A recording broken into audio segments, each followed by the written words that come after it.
আলোচনার বিষয় শুধু গুরুত্বপূর্ণ নয়, সময়োচিত। বিশ্ব পরিবেশ দিবস উদযাপন উপলক্ষে কার্নিভাল ফ্রেন্ডস অফ আর্থ বিশেষ আলোচনা সভার আয়োজন করেন। আলোচনার বিষয় ছিল ল্যান্ড রেস্টোরেশন, ডেজার্টিফিকেশন অ্যান্ড ড্রাফট। আলোচনা আয়োজন হয় শহরের জনস্বাস্থ্য কারিগরি বিভাগ কার্যালয় কনফারেন্স হলে। আমন্ত্রিত অতিথিরা বিষয়টি নিয়ে সংক্ষেপে আলোচনা করেন। পরিবেশ বাঁচিয়ে রাখতে গাছ রোপণের প্রয়োজনীয়তা উল্লেখ করেন অনেকেই। পাশাপাশি প্লাস্টিক বর্জনের আহ্বান জানানো হয়। আয়োজক পক্ষে শ্যামল চৌধুরী এভাবে বলেন, কার্যক্রম আয়োজনের সহযোগিতা ছিলেন জনস্বাস্থ্য কারিগরি বিভাগ। আর ড্রাউট রেজিলিয়েন্স মানে হচ্ছে খরা প্রতিরোধ। তো এই বিষয়গুলো পুরোটাই ল্যান্ড বা ভূমি সম্পদের সাথে জড়িত। ল্যান্ড রেস্টোরেশন কথাটা কেন আসছে? তার মানে কোথাও না কোথাও ল্যান্ড ডিগ্রেড হচ্ছে, ল্যান্ডের অবক্ষয়, ভূমির অবক্ষয় হচ্ছে, তার জন্য এটাকে রেস্টোর করার কথা আসছে। তো প্রথমত আমরা সবাই জানি কেন আজকাল ভূমির অবক্ষয় হচ্ছে। সর্বপ্রথম কারণ যেটা ডিফরেস্টেশন, যেটা বাংলায় আমরা বলি নির্বনানীকরণ। ডিফরেস্টেশন একটা মস্ত বড় কারণ। ডিফরেস্টেশনের সাথে সম্পর্কিত আরো অন্যান্য কারণ, যেমন এগ্রিকালচার, আমাদের পপুলেশন বাড়ছে, এগ্রিকালচার প্রোডাকশন বেশি হওয়া দরকার, তার জন্য আমাদের এগ্রিকালচারাল ল্যান্ড এক্সপানশনের দরকার। তো এগ্রিকালচার ল্যান্ড এক্সপানশন করতে গেলে আমরা ডিফরেস্টেশন করছি, ইন্ডাস্ট্রিয়ালাইজেশনের দরকার, রোড কনস্ট্রাকশন, রোড রেলওয়ে এগুলো কনস্ট্রাকশনের দরকার। তো এর জন্য বাকিগুলো যেমন আমরা বলি যেগুলো পচে যায়, এগুলো কিছু সময় থাকে, পচে গেল তারপরে মাটির সাথে মিশে, এটা বড় অনেক সময় মাটির উপকার করে, মাটিকে ফার্টাইল করে তুলে, ঠিক আছে। তবে এটাকে প্রপারলি ম্যানেজ করতে হবে, যেখানে সেখানে ফেলা চলবে। তো প্লাস্টিকটা যেখানে সেখানে ফেলছি, ওটা ওখান থেকে সরে যাচ্ছে না। আমরা নিজেরাই আমাদের টাউনে যখন ঘুরি তখন দেখবে সহচরীর সামনে, জয়েন্ট ব্রাদার্সের উল্টো দিকে, এগুলো হার্ট অফ দ্য টাউন, মানে একদম প্রপার টাউন এলাকা, সবাই আমরা এদিকে যাই, হ্যাঁ। আর এখানে যারা যারা থাকেন তারাও যথেষ্ট শিক্ষিত এবং সম্পদশালী মানুষ। তারপরে যেমন হাসপাতালের সামনে, সুভাষনগর পয়েন্ট, বিশালের সামনে অনেকটা জায়গায় কিন্তু আবার বড় বড় ডাস্টবিন করে দেওয়া আছে। ডাস্টবিনের ভেতরগুলো ফাঁকা আর বাইরে সব স্তূপীকৃত হয়ে আছে প্লাস্টিক পলিথিন। সকালে একবার কখনো কখনো দেখি মিউনিসিপালিটির গাড়িগুলো এসে নিয়ে যায়, আবার দুপুরের দিকে আস্তে আস্তে দেখা যায় ডাস্টবিন ভরেনি, কিন্তু ডাস্টবিনের আশপাশ পুরোটাই ভরে গেছে। তো এই টাউনের ভেতরে যাদের মানে সুযোগ সুবিধাটুকু আছে ঠিকঠাক মতো আবর্জনাটা ফেলার, তারাও আমরা কিন্তু ফেলছি না, ঠিক না। আমাদের কাছে ইনফরমেশন আছে, ডাটা আছে, তথ্য আছে, যে এইগুলো আমরা যদি সঠিকভাবে না ম্যানেজ করি তাহলে আমাদের উপরে এগুলো বুমেরাং হয়ে আসছে, আমরা এটা চিন্তা করছি না, ঠিক না। তো এটা একটা মেজর কারণ ল্যান্ড ডিগ্রেডেশনের, প্লাস্টিক পলিউশন। তারপরে প্লাস্টিক পলিউশনের সাথে ক্লাইমেট চেঞ্জও জড়িত। যদি পরবর্তীতে সময় হয় কিছু স্লাইড আছে আমি শেয়ার করবো।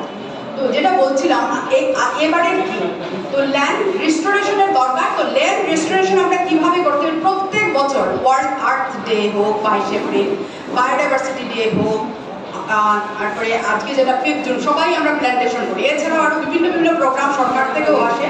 জন্মদিনেও অনেকে আজকাল প্ল্যান্টেশন করে, কেউ কাউকে জন্মদিনে গিফটও প্ল্যান্ট দেওয়া হয়। অনেক সময় আমরা ইনস্টাগ্রাম, ফেসবুকে দেখতে পাই যে রিটার্ন গিফট হিসাবে বিয়ে বাড়িতে প্ল্যান্ট দেওয়া হচ্ছে। এটা কিন্তু ভালো। প্রথম আমাদের একটু আশ্চর্য লাগে, কিন্তু এটা কিন্তু খুব ভালো।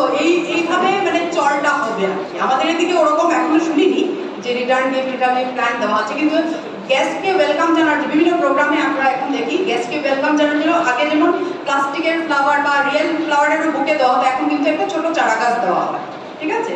এটা কারণ সবার মনে একটা চিন্তা আছে, কিছু না কিছু কি বলে প্ল্যান্ট লাগালে আমাদের পরিবেশটা সঠিক থাকবে। তো যেখানে সুযোগ আছে চারা বিতরণ করা হোক, গিফট হিসাবে দেওয়া হোক।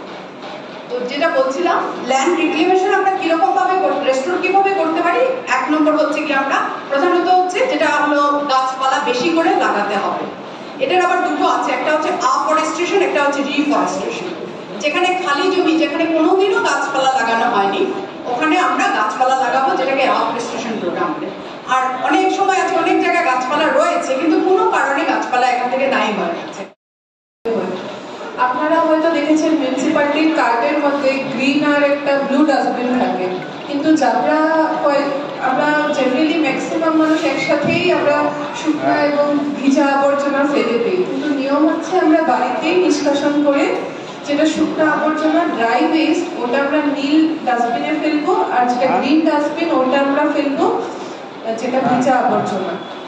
এবং আমরা যেটা মেইন যেটা আমরা এখন SBL এ ফোকাস করছি হচ্ছে আমরা প্রত্যেক যেহেতু স্বচ্ছ ভারত মিশন গ্রামীণ যেটা আমরা PHEর আন্ডারে আছি, আমরা মেইনলি গ্রামাঞ্চলে কাজ করছি। মিউনিসিপ্যালিটি এরিয়াতে আমরা এখনো টাচ করিনি, আমরা মেইনলি গ্রামাঞ্চলেই ফোকাস করছি।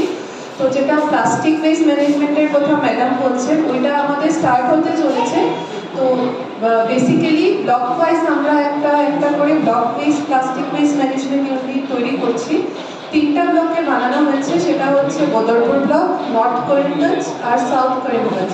তো বদরপুর ব্লকেরটা আমাদের চালু হবে, মেশিনারিজটা আসার অপেক্ষায় রয়েছি। সেটা আসলে আমরা পাইলট বেসিসে করিমগঞ্জ ডিস্ট্রিক্টে বদরপুর ব্লকে আমরা plastic waste management unit start করব। এবং যেটা আমাদের কম্পোস্টিং আছে, যেটা আমাদের যেটা ভিজা আবর্জনা যেটা ওয়েট ওয়েস্ট আছে, ওইটারও আমরা স্টার্ট করতে চলেছি। কিছু কনস্ট্রাকশন হয়ে গেছে, বাট স্টার্ট সেভাবে হয়নি, সেটাও আমরা এখন স্টার্ট করার আলোচনা চলছে। এবং যেটা আমাদের স্যার বলে গেছেন, যেটা গ্রাউন্ড ওয়াটার রিচার্জের কথা, ওইটা আমরা জল জীবন মিশনের আন্ডারে রেইন ওয়াটার হারভেস্টিং এরও কথা আমাদের স্টার্ট হবে যেটা কাজ। এবং আরেকটা কথা বলছি, যেটা আমাদের যেটা রিভার ওয়াটার রেজুভিনেশন, আমাদের যেগুলো নদী আছে সেগুলো নদী অলরেডি পলিউটেড হয়ে গেছে, কারণ মানুষের ওয়েস্ট ডিসপোজালের জন্য। তো ওটার জন্য আমাদের কাজ শুরু হবে পাইলট বেসিসে, এখনো আসামে স্টার্ট হয়নি। ওটার জন্য আমাদের ফিল্ট্রেশন বেড বসানো হবে। তো আমরা একটা করে পাইলট প্রজেক্ট স্টার্ট করব। তো আমরা স্টার্ট করবো নদীখালের ব্রিজ ওখান থেকে, যেখানে ইনটেক পয়েন্ট আছে, ওখানে আমরা ফিল্ট্রেশন বেড বসাবো।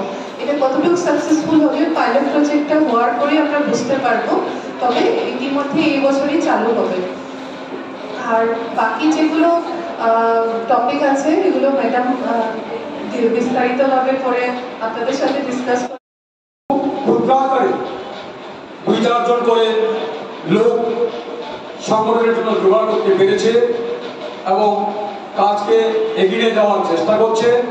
আমরা স্বামী বিবেকানন্দের ভাবাদর্শ প্রচার প্রসার এবং যথাযথভাবে প্রতিষ্ঠা করার উদ্দেশ্যে কাজ করছি। আপনারা হয়তো জানেন না, আমাদের এই সংগঠনের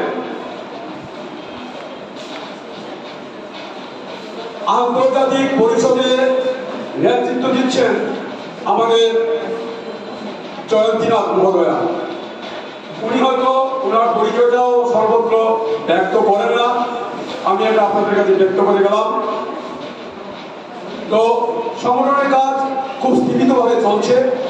আজকে এখানে এই যে করিমগঞ্জ ফ্রেন্ডস অফ আর্থ দেখলাম, একটা সংগঠন যেটা এই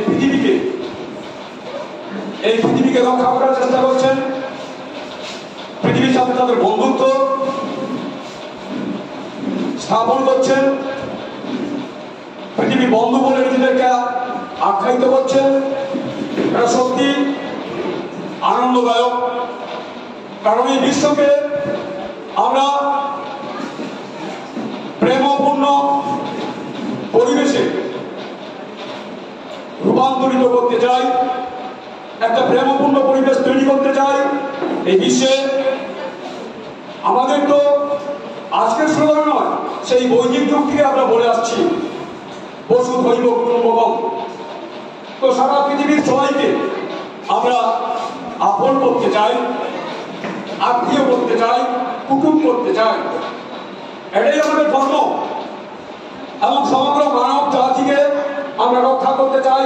শুধু মানব কেন, জীব মাত্রকে আমরা শিবজ্ঞানে পূজা করি। গাছও কিন্তু একটা জীব, উদ্ভিদ। তো আমরা গাছকে পুজো করি, আজকেও করি, তখন তো করতামই। বৈদিক যুগে আমরা গাছকে পুজো করতাম। কারণটা কি? কারণ আমরা জানতাম, তখনও জানতাম যে গাছ আমাদের অত্যন্ত উপকারী। আমরা গমাতাকে পূজা করি কেন? কারণ গমাতা আমাদের অত্যন্ত উপকার সাধন করেন। আমরা মানবতার উপকারী যা যা আছে এই বিশ্বে সবকিছুকে আমরা পুজো করি। আমরা পাহাড়কে পুজো করি, কারণ পাহাড় আমাদের উপকার করে। আমরা সমুদ্রকে পুজো করি, সমুদ্র আমাদের উপকার করে, আমরা নদীকে পুজো করি, নদী আমাদের উপকার করে, আমরা ক্ষিতি ও তেজ মরুদ বোমকে পুজো করি, কারণ এই পঞ্চতত্ত্ব আমাদের উপকার করে। আমরা আজকের যে বিজ্ঞান, এই বিজ্ঞান সম্পূর্ণরূপে আমাদের কাছে ঋণী। বৈদান্তিক বিজ্ঞান পৃথিবীর সর্বপ্রথম বিজ্ঞান, সর্বশ্রেষ্ঠ বিজ্ঞান। আজও পৃথিবীর যে কোনো বৈজ্ঞানিক তত্ত্ব এই বৈদান্তিক